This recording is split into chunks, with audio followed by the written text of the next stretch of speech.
Welcome back to Social Impact Live and our series on how ego and social impact collide, specifically how ego impacts our ability to create social impact. Over the last several episodes, I've been talking to you about the ways that ego shows up, how it manifests. And at the core of all those different ways I've talked about is the definition of ego, a person's sense of self-esteem and self-importance, and the reality that when our ego begins to impact our social impact work, which can happen in a number of different ways, it really comes down to one key thing: an over-obsession, an over-focus on that sense of self-importance or things that will bring us a boost in our self-esteem in order to, as we go about creating change in the world. Right? So that over-focus on that sense of self-importance is the thing that begins to detract from our ability to create change in the world. And I've talked about a number of different ways that that shows up. In the very first video of this series, I talked about the somebody, this projection of self that we're creating, that we project into the world. In the second episode, I talked about the traditional representation of an egotistical person, someone who is so focused on that image, on cultivating that image, on shaping that image, that that becomes part of their obsession. And we recognize that whenever we're focused on cultivating and shaping that image, it's really hard for us to create the social change we need because we have to take our eye off the ball some from the type of change that we want to create in the world. On the second side, or the third episode, the third example that I'm talking about, was the flip side of that. Something that people often mistake for true humility, but is ultimately this question: who am I to create that sort of change? And it comes from a place of insecurity, a place of instability, a place where we question whether we actually have the ability to create the type of change that we need, which, if you look at it, is also a focus on our own self-importance and self-esteem, but this time comes from a lack of self-esteem, maybe a lack of developed or stable ego. And in this episode, I want to talk about the way that ego sometimes shows up, regardless of whether you come from the more ego-driven, where you've got an overly developed, perhaps, sense of ego, or an underdeveloped sense of ego. And that comes down to insecure collaboration. So in this space of creating social change, what I've learned over all of my years being here is that you cannot create the type of change that you need alone. In reality, we do need collaboration. We need to collaborate with other people because the systems and the problems and the challenges that we face are too big to take on by ourselves. There are so many things that we as individuals can do, and in no way am I detracting from those individual efforts or those who tend to have lone wolf personalities. In many ways, I have that lone wolf personality as well. And there are a number of factors that you can see in my own business that have grown out of that. I'm a sole founder of my business. I really want to be able to work and focus on the people who I really resonate with and I really care about. I mean, there's all sorts of decisions that come from that sort of lone wolf perspective.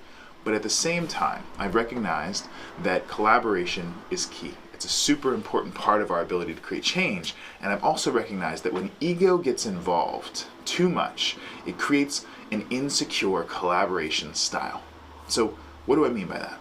Well, ultimately, when we collaborate with other people, what we are trying to do is join ourselves and our gifts together with their gifts in order to create something that is greater than the sum of its parts. Something that I believed in for a really long time is that groups are possible. They're able to create something that is greater than the sum of their parts. And what that means is that each individual, while they come together to contribute something, the combined effort is greater than what each one could have contributed if you were to divide that outcome simply by the number of people who are contributing in the first place. It's a rare situation I found to be a part of a group that does that. I think back to class projects in high school and college where usually it would be one or two people who are working really hard toward a goal and a couple of other people who are not very invested toward the goal, the class project itself, and what we ended up producing was either equivalent to the sum of parts or just underneath that. But sometimes a group can come together to create something that is greater than that outcome, where everyone resonates so well with one another, feeds off of one another, flows with one another, contributes and builds on top of the skill sets of one another. And in order for that to happen, we need to have non-insecure, or rather secure, collaboration styles. So what does that look like whenever it comes down to looking at and thinking about ego? Well, when you have a poorly developed ego, either one that is underdeveloped, where you are worried about your own self-esteem and self-importance, or you have one that's overdeveloped, you tend to collaborate in a way that is insecure. And here's how that shows up, so that you're able to identify that if this is you or if you've seen someone else who's doing this. One of the ways that this shows up is that the individual who is trying to collaborate holds back the information and the knowledge that they have. They don't really want to share very much with the group in a lot of ways, and they would rather put themselves in situations where they are alone doing certain things in order to receive credit for what that thing is. So that tends to be the way that it shows up when you have someone who has an overdeveloped ego, who is more focused on building out that somebodiness around them.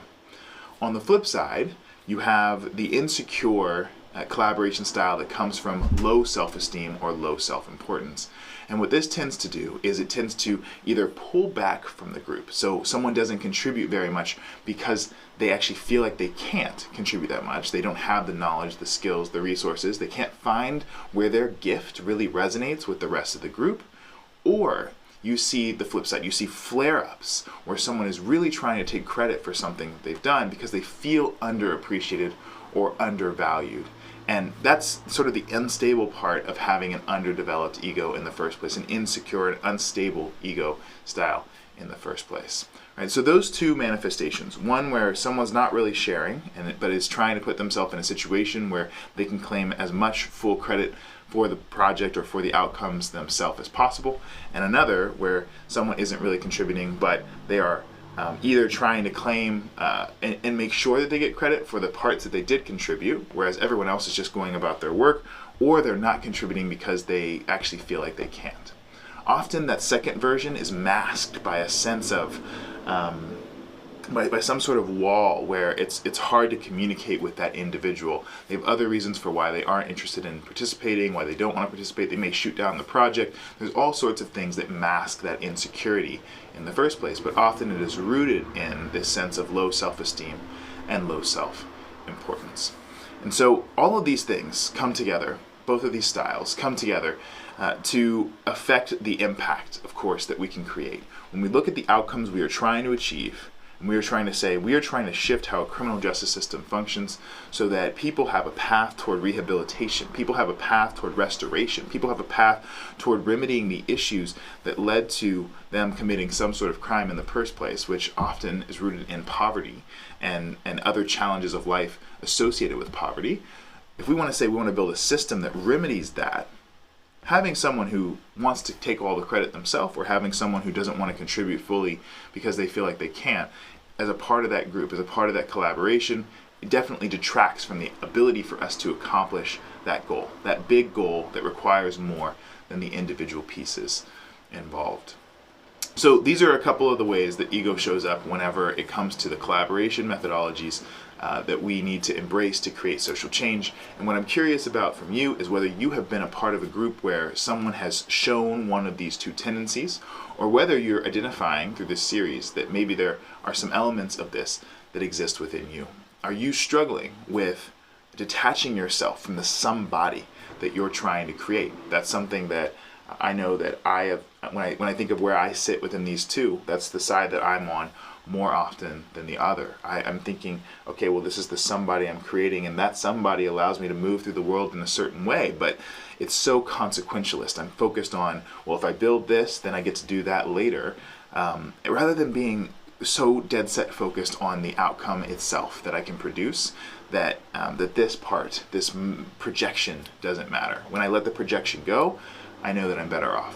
On the flip side, are you finding that you yourself are someone who struggles with self-esteem and self-importance, and you're recognizing that that underdeveloped sense of ego, that unstable sense of ego, where you don't have a platform to stand on to say, I feel good about myself. I know what my gifts are. I know I can contribute. I know I have power. I know I'm able to do things for the benefit of others. I know that my ideas are worth entertaining, at least, right? All of those pieces. If you find yourself struggling to say those things, I'd love to hear from you as well. As always, like, follow, and subscribe if you find this helpful. My goal is to bring to you the often unspoken of parts of creating social change and social impact, to talk about what it really takes to be a leader within those spaces, as a social innovator, a social entrepreneur within those spaces, so that more of us can be creating the change that we need, because we truly do need more people involved. But we need more people involved from a place of a stable, egoic nature, where we are able to collaborate and communicate with one another in a way that's going to produce something greater than the sum of its parts. I'll be back tomorrow with the 5th installment of this series. I look forward to seeing you then.